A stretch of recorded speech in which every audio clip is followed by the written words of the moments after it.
भगवान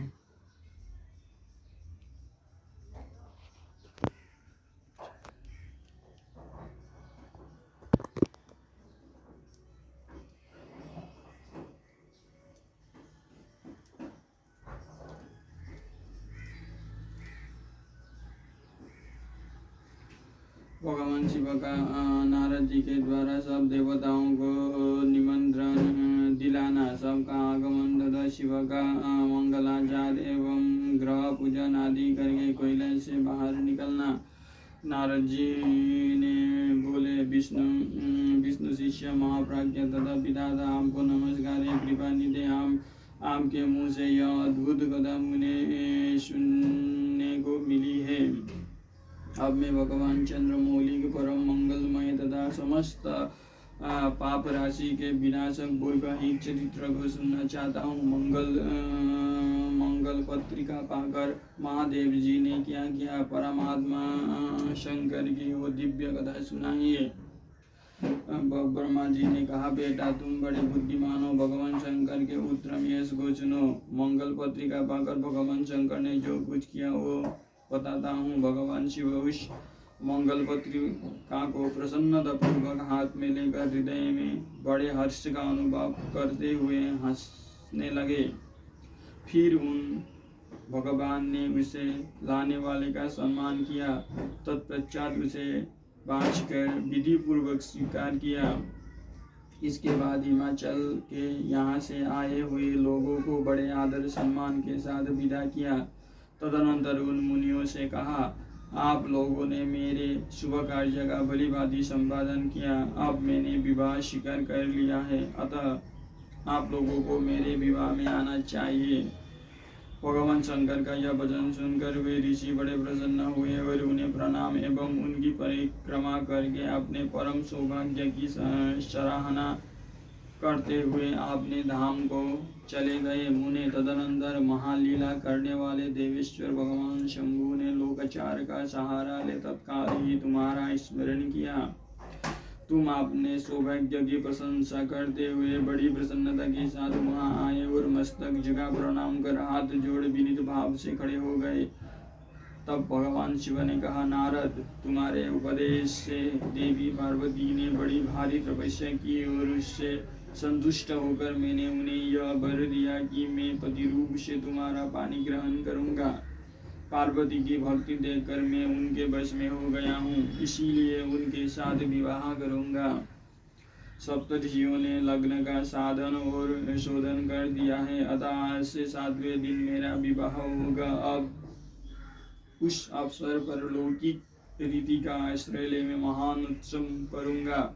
मुने, तुम विष्णु आदि सब देवताओं, मुनियों और सिद्धियों को तथा अन्य लोगों को भी मेरी ओर से निमंत्रित करो। सब लोग मेरे शासन की गुरुता को समझकर प्रसन्नता और उत्साह के साथ सब प्रकार से सज धज कर स्त्री गुरु पुत्रों को साथ लिए यहाँ आए। ब्रह्मा जी कहते हैं, मुने, भगवान शंकर की इस आज्ञा को शिरोधार्य करके तुमने शीघ्र ही सर्वत्र जाकर उन सबको निमंत्रण दे दिया। तत्पश्चात शंभु के पास आकर उनकी आज्ञा के अनुसार तुम वहीं ठहर गए। भगवान शिव भी उन सब देवताओं को आगमन की उत्कंठापूर्वक प्रतीक्षा करते हुए आपने गणों के साथ वहीं रहे। उनके सभी गण संपूर्ण दिशाओं में नाचते हुए बड़ा भारी उत्सव बना रहे थे। इसी बीच में भगवान विष्णु सुंदर वेश धारण किए अपनी पत्नी और दल बल के साथ शीघ्र ही कैलाश पर्वत पर आए और भक्ति भाव से भगवान शिव को प्रणाम करके उनकी आज्ञा पाकर प्रसन्नतापूर्वक उत्तम स्थान में ठहर गए। इसी प्रकार मैं अपने गणों के साथ स्वतंत्रता पूर्वक शीघ्र ही कैलाश गया और भगवान शंभु को प्रणाम करके अपने सेवकों सहित आनंद वहाँ ठहरा। तदनंतर इंद्र आदि लोकपाल और उनकी स्त्रियां आवश्यक सामान के साथ खूब सज धज कर वहाँ आई।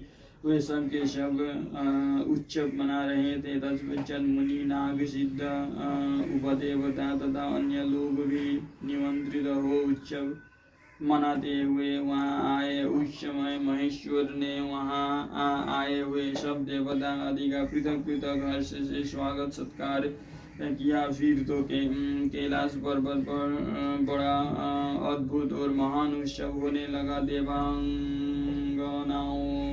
ने उस अवसर पर योग्य निद्रा आदि किया। विष्णु आदि जो देवता भगवान शंभु की वैवाहिक यात्रा संपन्न कराने के लिए इस समय वहां आए थे, वे सब यथा स्थान ठहर गए। भगवान शिव की आज्ञा पाकर सब लोग उनके प्रत्येक कार्य को अपनी ही कार्य समझकर नियंत्रित रूप से करने लगे और इसे शिव की सेवा मानने लगे। उस समय सातों मातृकाएं वहां बड़ी प्रसन्नता के साथ शिव को यथायोग्य आभूषण पहनाने लगी। मुनि श्रेष्ठ महेश्वर भगवान शिव का जो स्वाभाविक वेश था वही उनकी इच्छा से उनके लिए आभूषण की सामग्री बना गया।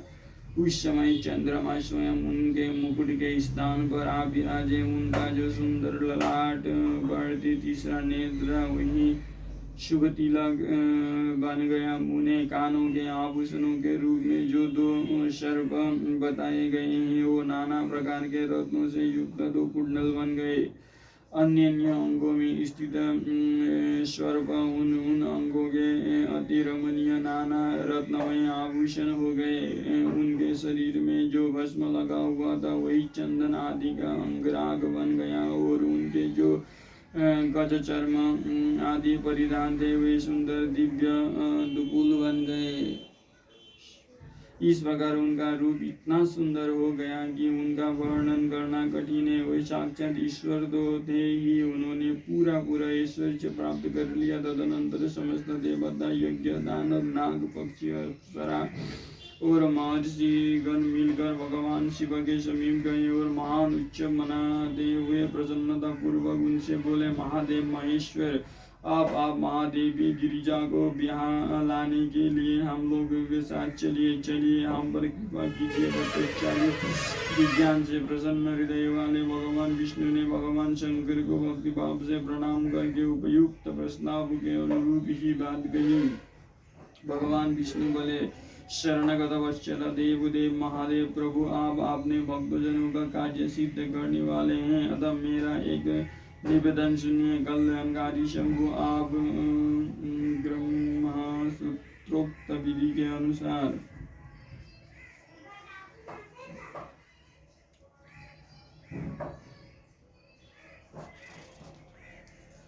गिरिराज कुमारी पार्वती देवी के साथ आपने विवाह का कार्य कराइए। हर आपके द्वारा विवाह की विधि का संपादन होने पर वही लोक में सर्वत्र विख्यात हो जाएगी। अतः नाथ, आप कुल धर्म के अनुसार प्रेम पूर्वक मंडप स्थापन और नांदी मुख श्राद्ध कराइए तथा लोक में आपने यश का विस्तार कीजिए।